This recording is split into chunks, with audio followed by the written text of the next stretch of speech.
Hey guys, this is Jason at Mustang Rehab. We're back out in the shop today on our 66 Bronco project.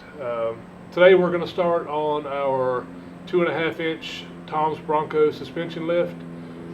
Start getting our frame prepared, removing brackets, installing the new, and we're also going to get our engine conversion from the inline 6 to the V8, get those brackets removed and reinstalled.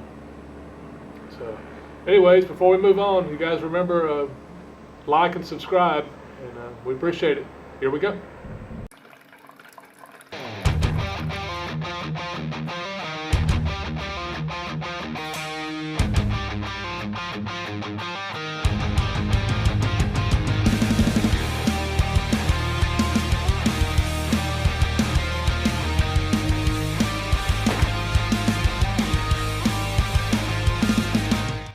Alright guys, so what we're going to do today, first thing is start making room for our hoop.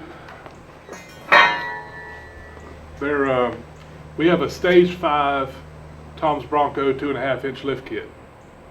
So basically, you know, this bolts your spring tower there, and then it looks to me they didn't send any instructions with it, but it centers on your frame rails. Alright guys, so it bolts to your spring support here, and then you'll end up welding it to your frame, front and back. But the thing we're going to have to do before we get started with any of that, we need to remove our original shock towers. That'll be these here. I'm going to get those cut off, and I'm going to go ahead, while I've got the torch going, I'm going to cut my engine mounts off, because for the V8 inline 6 to V8 swap, these your engine supports actually get moved back, and then they're a little bit different configuration the way they're fabricated. So I ordered those also from Tom's Bronco. So we'll go ahead and get these cut off real quick, and we'll talk a little bit more about it.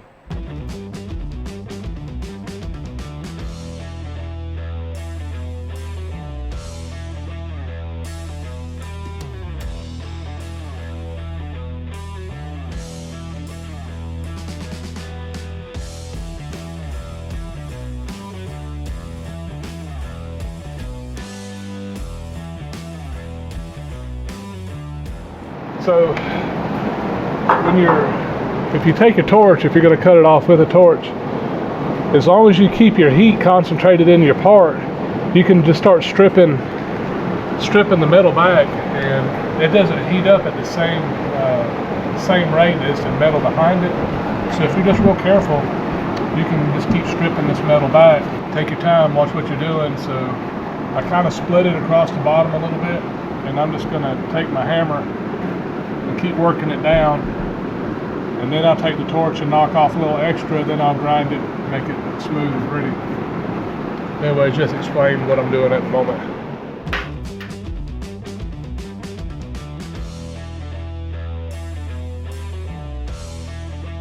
Alright guys, that's the hardest part, is really getting your torch in there and getting all that cut off. And then getting it ground down. What I started with was just a hard grinding wheel, and what I'm going to go to next is just a soft wheel, and that way this doesn't dig in as much, and I can dress it up and make it much prettier. In any spot that I might have nicked or whatever, I can clean up once I start painting the frame. But right now it's you can see it's really close, and this fine wheel just makes it pretty. So I'm going to do that real quick, and we'll look into getting the engine mounts installed and the hoops, and then we have 2 back brackets for the shock mounts on the rear. So this is the hard part. So hopefully we can get this knocked out pretty quick and move on. And I don't condone you guys welding and grinding and all in shorts and t-shirt, but we got a heat advisory today. It's hot, and I'm sure I'm not the only one out there that does it. I pay for it sometimes, but just be careful. I shouldn't be doing this, but it is so hot today. So we do what we have to do, and I can't run the fan while I'm talking to you guys because it's too noisy.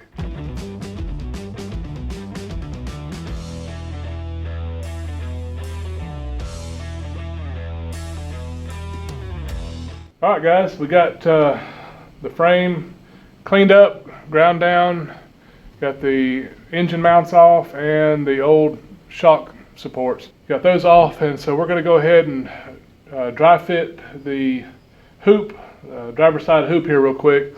I'm going to bolt it on, sort of put it where I think it ought to be, and I'm going to take some chalk and mark it.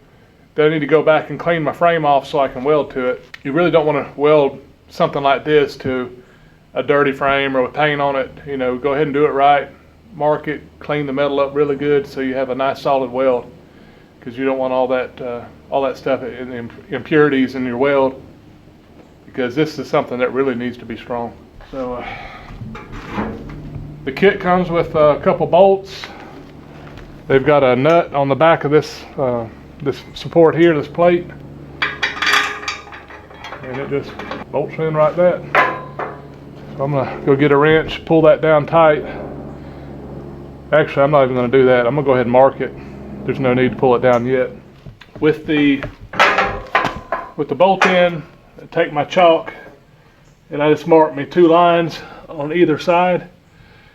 Now that lets me know that's where I need to clean up the steel so I can put my hoops on. So I'm gonna go ahead and mark this side. Well, I've marked this side. Let me stick the bolt in the other side. We'll get it marked. I'll grind that and be done with the grinder for a little bit.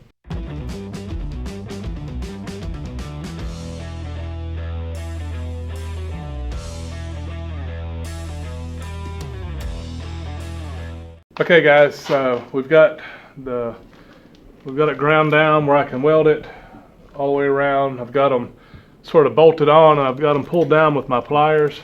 The biggest thing I see I don't like too much is right here. The frame has got a taper right here at this intersection for the cross member. So if you look right down in here, it's got quite a big gap right there. I don't know if their jig they use was just a straight piece, if there's a difference with the 66 or early model Broncos or something, I don't know.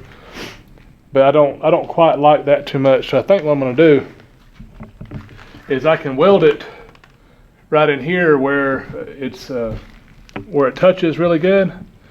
I'll get it welded down, and then I'll take my torch and I'll heat this flange here, and I'll just tap it in with my hammer and get it pulled up against the frame. So I know some people just take their welder and just fill that up, but I just don't like having a void in there. So it takes just a little extra time to do it right. It'll look good. So, but it's the same way on both sides. The passenger side has the same taper and the same gap. Right in there. And again, I didn't have any instructions to assemble this, so they fit really well here. They're both the same, how I've got them set up. The measurement is within about 1/8 of an inch on each side. So I'm gonna go with it and get them welded on. Then we'll throw the engine mounts up here. So let's get out the welder.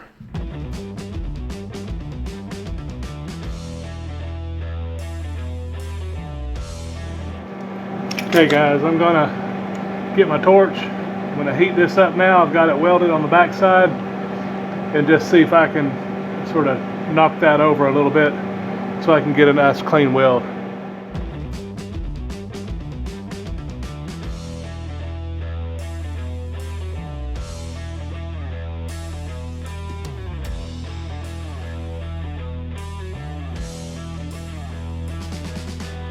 What I have now is a much better fit.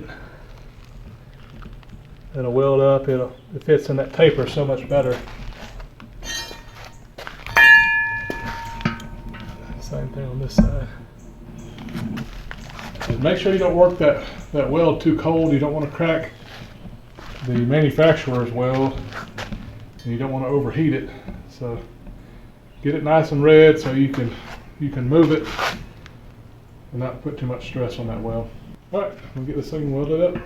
All right, guys, I'm gonna show you. I don't always get it right.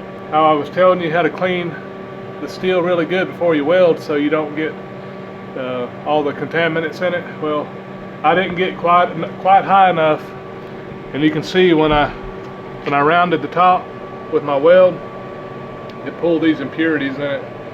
So what I have to do is I'll have to take my grinder and grind that back out and then relay the weld. But I just want to show you, I don't always get it right. You know, matter of fact, there's lots of times I don't. But just show you I make mistakes too. If you see this, that's called porosity. Grind it out and weld it again, because it's not a good weld. Everywhere else is nice, it's good and clean. It's just that top side, what it did is it got around some of this oil and probably some leftover paint. I thought I had it high enough, but it drew it in there. Anyways, just wanted to show you that. Fix it if you see that. We're going to go ahead and stick these motor mounts in place. They did send a drawing. While I had the Bronco here, well, I still have it here, the Bronco that I put the fender flares on, I got up underneath it and took measurements for the motor mounts, and they have these measurements too, so we can I can verify what they sent. I'm sure they're right, but I'm always checking, double checking. So anyways, since I've got this cleaned up, the way they say install them is 11 inches from the back side of this cross member to the center of the hole. Let me screw it over a little bit. Yep.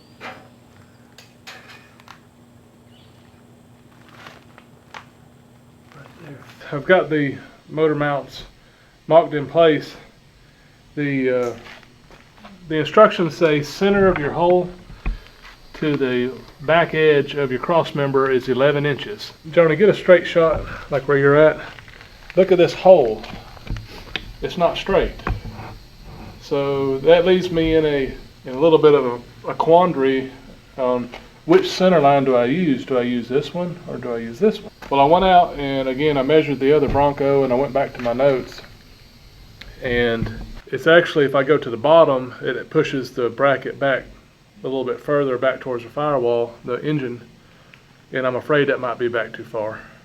So what I did is I used the top hole for my 11 inches here to here, and you know, we're talking a 1/4 inch difference. I hope that that doesn't give me any trouble, but for right now this is all I know to do.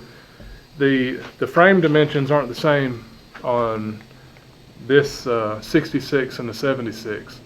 There's a difference in the cross member, from the cross member to the bumper here. I know a lot of y'all might think I'm crazy, but I've pulled these dimensions. They're not the same.